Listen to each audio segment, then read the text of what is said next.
Welcome viewer, I am Murugan S.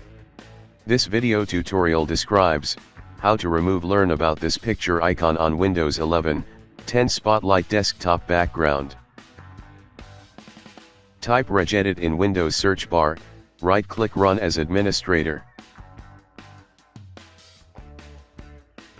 Click and expand HKey current user, click and expand software, click and expand Microsoft.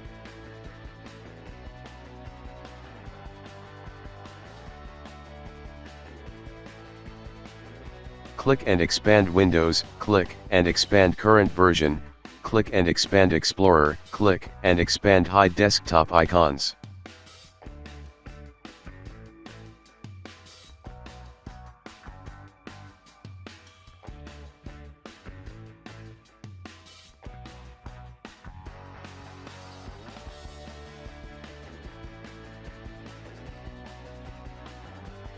Click New Start Panel, create new DWORD 32-bit value, copy text from description and paste it.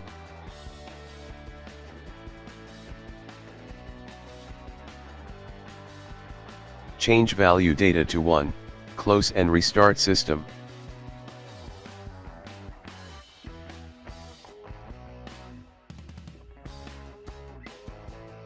I hope this video tutorial helps to you. Please like, share and don't forget to subscribe my channel. Thank you very much. See you next video.